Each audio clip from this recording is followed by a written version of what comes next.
Christmas holidays, I promised you that I will be more accessible to the press. And I am now fulfilling that promise. And because, to tell you the truth, I've been a little bit dissatisfied with the ambush interview. Kasi some of the things that we talk about are not simple na yung isang soundbite lang kuha na. Hindi pwede yun. So I thought that we should have a proper press conference where you can ask your questions, take your time asking the questions, hindi tayo nagmamadali. And to continue that, I think I've asked Cesar to arrange that we do this at least once a month, unless there's something very, very important, like there is today. Now, I know, I have been watching. Huwag na tayo mag-impeachment dahil madaming ibang trabaho at actually it's also not practical. Nung panahon na yon, nung una kong sinabi yun, wala pang nagpa-file ng impeachment. Kaya sana, I was hoping na makumbinsi ko lahat ng kung sino man, huwag na muna natin gawin ito. Kung meron talagang kung talagang meron kayong paniniwala na kailangan gawin ito, huwag naman siguro muna ngayon at marami pa tayong gagawin. Kaya kung titignan naman ninyo, yung mga kaalyado ko sa House of Representatives, wala sa kanila ang nag-file. Wala, sumunod naman sila sa hiniling ko sa kanila na huwag silang mag-file ng impeachment dahil hindi magandang timing at saka marami pang problema. Ngunit, may ibang grupo, of course, the Makabayan Group out of the House of Representatives, Senator Laila De Lima, the religious group nag-file ng tatlo. And if you remember, nung statement si JPE na sinasabi niya hindi pwedeng pigilin yan dahil may grupo na ayaw. I think he was referring to Iglesia ni Cristo. So sinabi niya, hindi naman natin pwedeng pigil dahil may grupo o may tao na ayaw yan. At sinabi ko sa inyo, nung tinanong niyo sa akin, sabi ko, I agree with him. Totoo. And if you remember, my words were this. They will not, once the impeachment complaints are filed, they have no choice. The House has no choice. The Senate has no choice. Kailangan nilang i-proseso ang impeachment complaint. And that's exactly what has happened.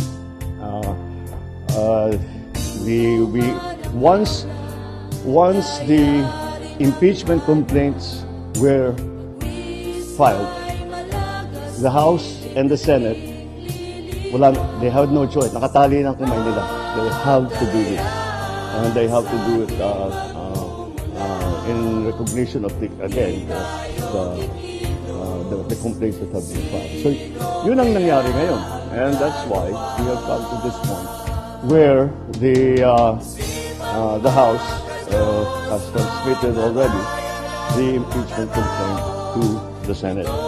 We have heard some of the statements made by the Senate President as to how he is planning to handle it. So, we will have to see. Because it is many, as you've heard before, that we heard many times during the Corona trial, these impeachment trials are sui generis. And therefore, we have to be very clear how the rules are and how to be conducted. Yung naalala ko, because I was also in the House and I was in the Senate during the Corona trial. That para I have some understanding sa mga procedure. But anyway, that's the way I see it. That's the way that happened. And now I'll open the floor to any questions of yours. Thank you, Mr. President. First question, Ivan Marina, GMA7. Good afternoon, Mr. President. Good afternoon. While it is true na constitutional duty ng House na to act on the impeachment complaint, meron ho silang choice kung i-endorse sila o hindi. Diretsuhin ko na po yung tanong, did you have a hand in this impeachment?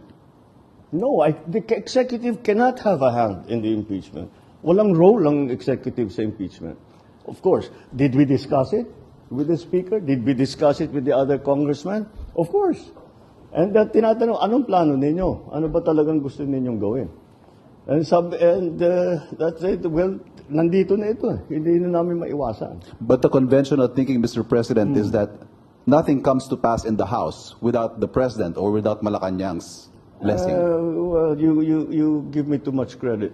But again, what the House has done is clearly the mandate that they have been, the constitutional mandate that they have to proceed with the impeachment complaints. So that's why I think they're just following the procedure. Punot dulo nito na-transmit nila ang impeachment complaints sa upper house. One last point from my end, Mr. President. Kapansin-pansin na unang pumirma sa endorsement ng anak ninyo. Did he seek your advice on this, and what did you tell him? Of course, he did. And I said, it was very simple, but I told him. And he said, you know, mukhang magpipirmahan na. Well, what's your opinion on what I should do? And I told him, I said, the process is begun. It has, parang batas yan eh. When you're in the legislature, when you file a bill, okay, House Bill number 1, 2, 3, etc., etc. Pag file mo niyan, that bill takes a life of its own. Kahit anong gawin ng congressman na nag-file o senador na nag-file, kahit ayaw niya yung mga changes na magagawin doon sa kanyang bill, wala na siyang magagawa. Because the bill is going through the process as it should. And part of that process will be amendments, etc., additions, all that. The impeachment complaint is exactly the same. Once it has been filed, there is a procedure that needs to be followed already. So sabi ko, andyan na tayo, sabi ko kay Kong Sandro, sabi ko sa kanya, the process has already begun. So, it's your duty now to support that process. So, do your duty. That's what I told him. Do your duty. You have to support the process. You are constitutionally mandated to carry out that process. And you are a congressman, so do your duty. That's what I told him. I didn't know you'd be the first to sign, though. Maricel Halili, News 5. Sir, magandang hapon po. Sir, you were very vocal before na ayaw niyo po ng impeachment because it's not the right time. But now na it's there already, paano niyo po ito nakikita na makakaapekto, especially dun sa mga ongoing priorities? Well, it depends on how the Senate chooses to handle it. Hindi pa maliwanag kung ano yung plano ni Senate President at saka yung ating mga senador. Kung paano nila gagawin, if they will immediately convene, if they will still study the rules, if they are going to wait until the next session. So we'll have to wait until they decide on how it's going to be. Pero just to be categorical about it, sir, don't you see this as a defiance in a way, considering na naging vocal na po kayo before that this is not the right time, and yet nag-proceed pa rin yung impeachment case? No. I'm sure that the parties that filed the impeachment cases felt strongly about it, and despite my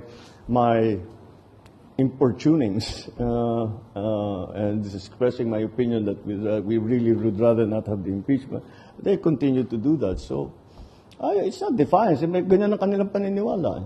Sa kanilang paniniwala, kailangan gawin ito.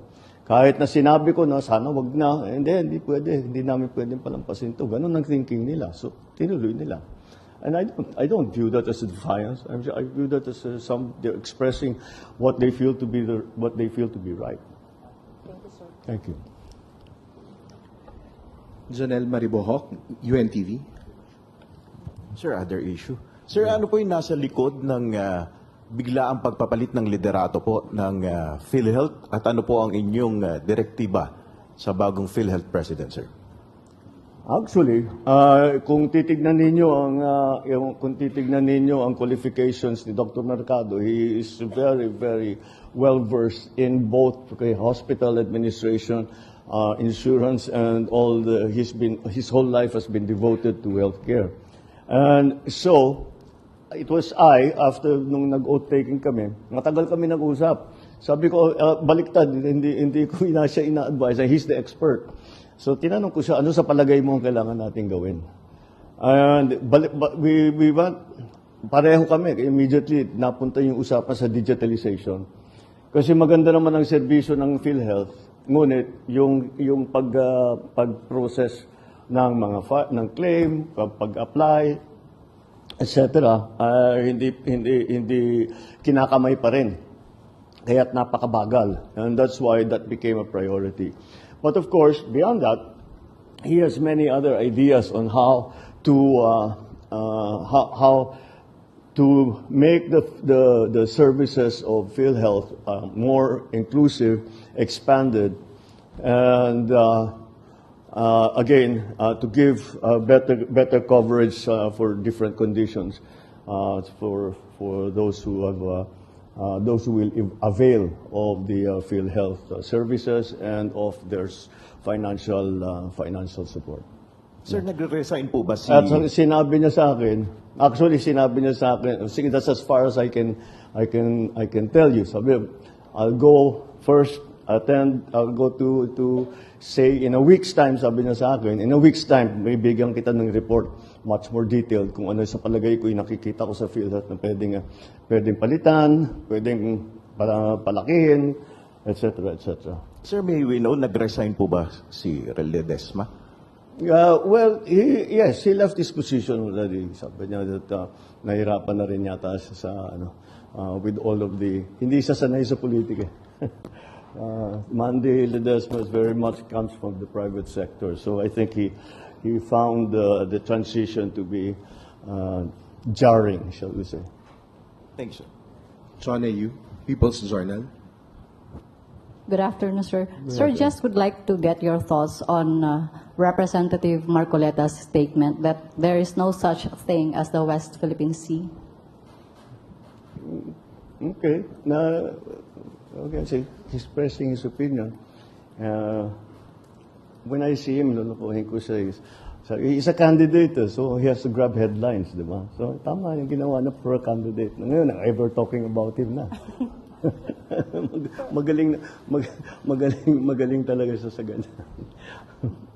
Sir, yung Chinese monster ship nasa West Philippine Sea for more than a month now, how are you going to respond to this? Will you change your approach? Kasi parang hindi naman umaalis doon sa area. Well, we don't have the means na paalisin. Hindi naman, buti kung meron tayong aircraft carrier na may kasamang destroyer, frigate at saka submarine na papupuntahin natin doon para matulak silang palayo. Wala naman tayong ganun. Kung sa palakihan at paramihan lang ng barko, malayo tayo sa China. Pero ang policy naman natin is that we will just continue to defend our territorial, our sovereign territory and our territorial rights in the EEZ. Yun lang. Kahit ano pang ang iniisip na ano bang mission ng Coast Guard, ano bang mission ng Navy to protect the territorial integrity of the Philippines. So that's what they will do. They will continue to do that no matter what any other foreign power does. That is what we will do. When we detect the presence of a foreign vessel who is beginning to intrude or coming close already to our coastal waters, papupuntahan natin ang barko. And we will challenge them. And we will make sure that they know that this is what they are doing is illegal. Of course, they will counter, saying that they're doing regular peacekeeping law enforcement patrols. But they will always find, they will always find the Philippine presence. No matter what they do, kahit na banggain na yung barko natin, kahit na mag-water cannon sila, mag-laser sila, kahit kung ano pang gawin na, mag-block sila, laging nandyan ang Pilipinas. We will always be there protecting our territory. We will always be there making sure our fishermen are able to exercise their sovereign rights. Nandyan lagi. That's their mission. And if their presence helps to, kasi kung minsan napapaalis nga nila kahit yung malalaking barko, then better. Then then they will have achieved what they are supposed to do while they are patrolling patrolling our waters. Sir, last na lang from me. Sir, last week you said na you had a deal with China. You nagbigay kayo ng kondisyon sa China na you will pull out the typhoon missile if and when China will stop its aggression. Nag-respond na po ba ang China about it? No. Or- No. I didn't expect them to either. Because, no, I didn't expect them to. And they haven't responded specifically. They've responded in general terms, saying that what they do is a lawful exercise in law enforcement and all that.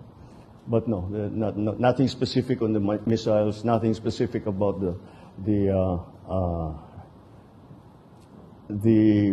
reduction of tension, the reduction of the aggressive moves, and nothing like that. Wala kaming napag-usapan na ganun. Thank you, Mr. President. Alexis Romero, Philippine Star. Good afternoon, Mr. President. No? Yes, Let sir. me just go back to one of our interviews during one of your previous US visits sa Honolulu, Hawaii, when asked about the looming impeachment supposedly that time, no, against Vice President Sara Duterte, no. When asked, no, you told reporters, you told us, binabantayan namin ng mabuti. This was in Honolulu, Mr. President. Binabantayan namin ng mabuti because we don't want her to be impeached. She does not deserve to be impeached, so we will make sure that this is something we will pay very close attention to. So that time, apparently, you do not want her impeached. Given these recent developments, do you hold that stance still, or your position has changed? It doesn't matter what I think. It will have to go to the procedure. It will go to trial, and we will have senator judges, and they will hear the case. The prosecutors will come from the House. There will be a defense panel, and it will be a trial. It doesn't matter what I think at this point. That was my opinion. That's my opinion when I was asked that. None of this had happened yet. But I have to keep reminding you, the executive wala kaming formal role in the entire impeachment process. The executive has no formal role. If ever there's an informal role, makausap ko yung TV speaker, makausap ko yung congressman, makausap ko yung senador, si SP, makausap ko. But that's about it. Pero they will decide how they will proceed. I don't think you can expect the congressman or the senator or the SP or the speaker to come to me. What do you want us to do? They know what they have their own way of doing things, and that's what they will implement. So siguro the most that a president can do, or any part of the department of the executive can do, is moral suasion. Wag na lang sana. Wala, that didn't work. Natuloy pa rin eh. So, we follow the process. Salamat po. Yeah. Raquel Bayan, Radyo Pilipinas. Hello, sir. Sir, I know co-equal branch po natin dito po, sir. I know co-equal branch po natin, sir, yung Senate. But are you planning, sir, to, personally ask the Senate kung paano po nila i-handle yung impeachment para po tayo sa executive Yung makapag-address? issue ng paano nila Kung paano po nila i-handle once na ma-transmit na po sa kanila yung impeachment para lang po tayo sa executive, malaman rin po natin kung paano yung gagawin nating adjustment doon sa possible effect po sa bansa nito. doon sa Possible effect po ng impeachment sa bansa. It's not up, again, you should ask, now at least at this point it's in the Senate. You have to ask that from the Senate. If you're going to ask about the prosecution's case, I don't know if you'll get an answer right now because we've only just started, but they're the ones that you should be asking. From this point on, I'm just a very interested observer. But again, I don't appear, I will not be part of it. There will be no representation from the executive. Why should there be? So, wala talagang we leave it to Congress, now specifically the Senate, to exercise their own wisdom. Eden Santos, Net 25. Mr. President, sabi niyo po ang impeachment ay hindi makapagdudulot ng kabutihan sa buhay ng kahit isang Pilipino. Nung nag-ask po ng advice sa inyo si Congressman Sandro Marcos, as a father and as a father of this nation, hindi niyo po ba naisip, na-advisean siya, nagawin kanyang duty para sa kapakanan at interest ng mas nakararaming mga Pilipino, at yung kung ano po yung standing nyo na sana ay wag matuloy yung impeachment? The House is a collegial body. They decide as one. And that was what the House decided. He is a member of the House of Representatives. So, as a member of the House of Representatives, he has to do his duty. Whatever his opinions might be, he must do his duty. Even if he's hesitant, and all this applies to not only my son, it applies to all the congressmen. Once na-file na yung impeachment complaint, gawin nyo na yung trabaho ninyo. Wala na silang choice. Yun ang tinutukoy ko, yung una kong statement tungkol dito. The Senate has no choice, the House has no choice. That's exactly what the situation is. Once the second that the complaint were filed. Ang government po ba ay ready kung ano man po yung maging effect implication nung sakaling matuloy po yung impeachment trial sa Senado? If in case po na may effect, kasi magtatrabaho po sila, baka maapektuhan We yung don't know nga. kanilang... Antayin natin kung ano yung gagawin nila. Because I don't know. Hindi pala, wala tayong timetable, wala tayong paano yung pag-i-conduct, what are the rules that will be followed, etc. Antayin natin. It's, again, it is up to them how they decide to have their trial. When they have their trial, what are the rules for the trial, how they will conduct it, etc., etc. So, who will be the presiding judge, or if we have a senator judge who will be the presiding, all of that. Last na lang po, wala po bang plano ang ating Pangulo na pakiusapan po sila? Kayo po, wala po ba kayong plano bilang Pangulo ng ating bansa para pakiusapan mo sila na huwag nang ituloy yung impeachment dahil baka abala nga naman po sa trabaho ng ating gobyerno at syempre sa buhay at pamumuhay ng ating mga kababayan? The Senate has no choice. The House has no choice. They have to do this now. Once the impeachment complaint was filed, tumakbo na ang proseso. At kung hindi nila ipatakbo yung proseso, then they are delinquent in their duties. That's why they just have. That's what I meant. The House has no choice. They have to proceed with the impeachment complaint. The Senate now has no choice. They have to try the impeachment complaint. So making pakiusap, doing that, it won't change anything. It won't change anything. They still have to have a trial. Chona Yu, in People's Journal. Sir, natapos na yung session kahapon ng Congress. Magpapatawag po ba kayo ng special session para so that the Senate can proceed with the If impeachment the trial? senators ask for it, yes. Again, sila ang magde-decide. Hindi kami ang nagde-decide dito. If the Senate President calls me up on the telephone, the senators, kinausap ko yung mga senator kung pwede ba mag-special session, sure, gagawin ko. Pero kung wala silang request na ganun, ibig sabihin, may iba pa silang ginagawa. They're not yet ready. Wala pang request ngayon, sir. How? Wala pang request as we Napaka-aga speak. naman, I just got it yesterday. Thank you, sir. No. Ann Soberano, Bombo Radio. Sir, good afternoon. Just want to get your thoughts lang, sir. May kumakalat kasing mga issue din na may mga kapalit na ayuda po. Yung mga pumirma pong mga congressman sa impeachment ay binigyan po daw ng ayuda. Your thoughts on this? Baka sakali, sir, na diversionary tactics or they wanted to undermine yung credibility po ng House? They're undermining the process. By saying that all this, that, yeah, I've heard also the assertion that may ganon. I don't think so. Overwhelming ang boto ang pumirma.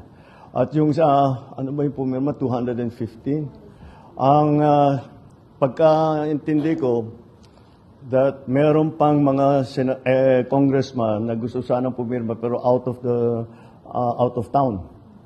So hindi sila makapunta para pumirma. In fact, nagtatanong ang iba kung pwede e-signature.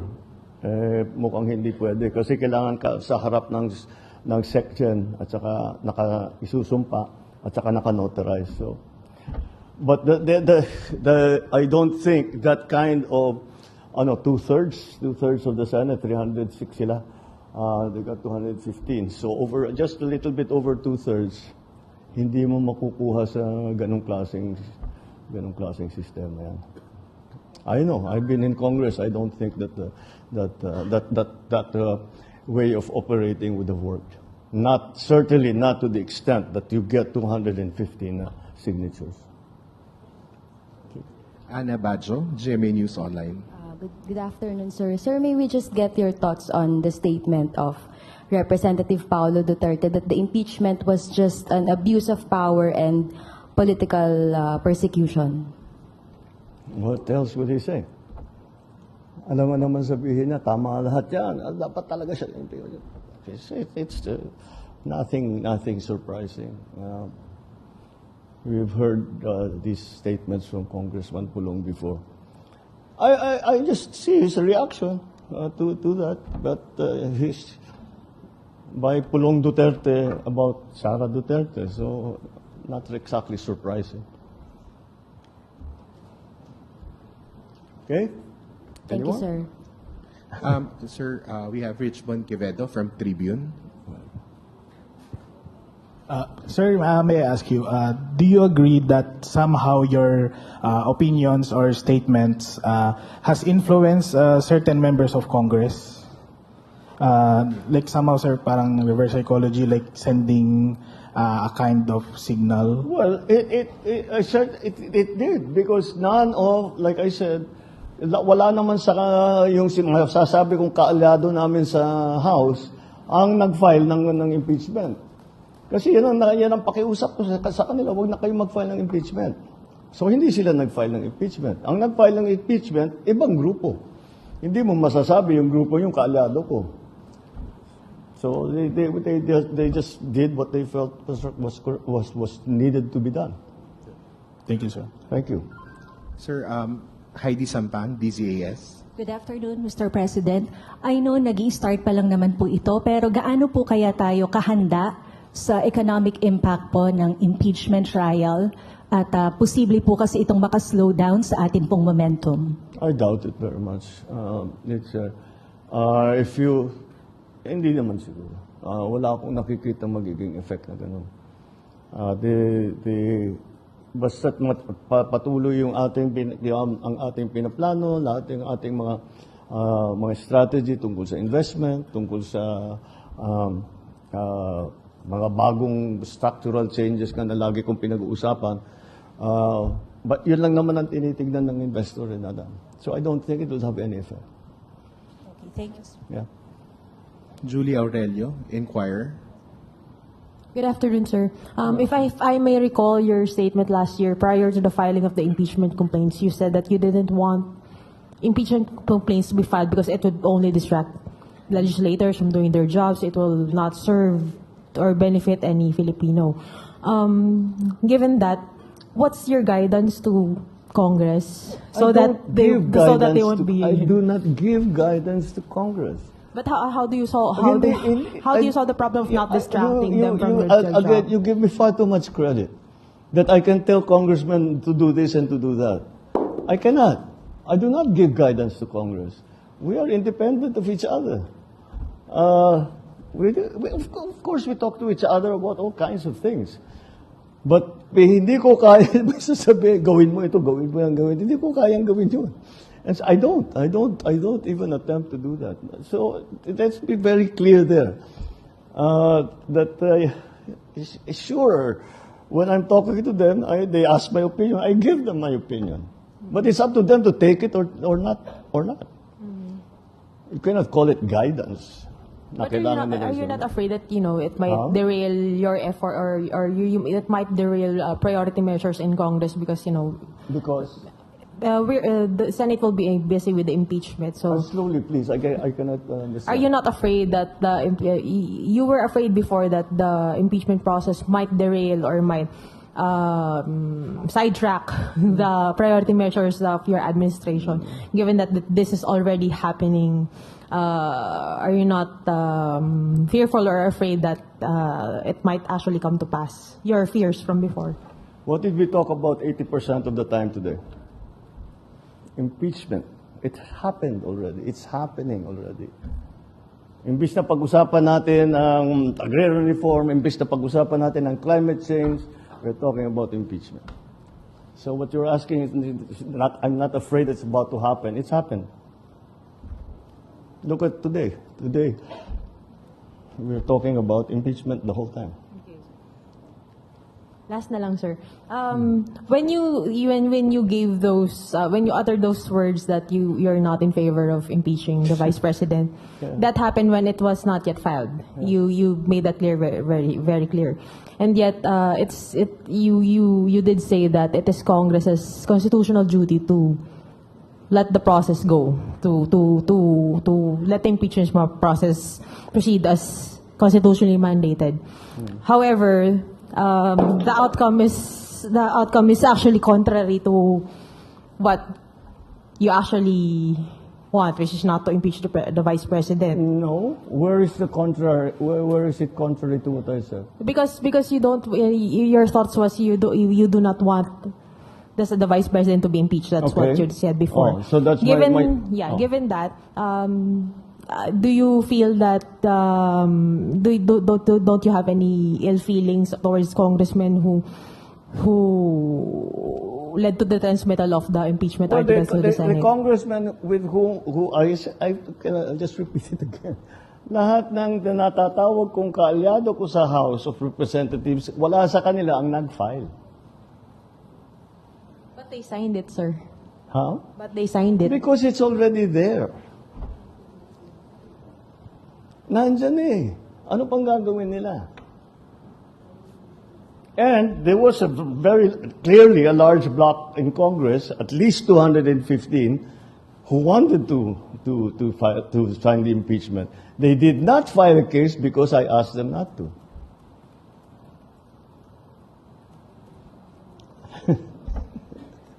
Paikot-ikot na tayo. I'm sorry? Mr. President, did you not ask them not to sign the impeachment complaint? Since sabi niyo po na napakiusapan niyo sila. Nobody filed. None of the members of the parties that we are in alliance with filed an impeachment complaint. Yes po, sabi niyo napakiusapan niyo sila na wag mag-file kaya wala pong nag-file na kaalyado ninyo. Hindi niyo rin po ba sila napakiusapan na wag mag-sign dun sa itinransmit sa Senado para wala sa na akong pakialam doon. Tapos na, it's already in the House. That's the House decision. Yung congressman ang magde-decide kung ano yung gagawin niya. Dahil pananagutan nga ng House of Representatives yan.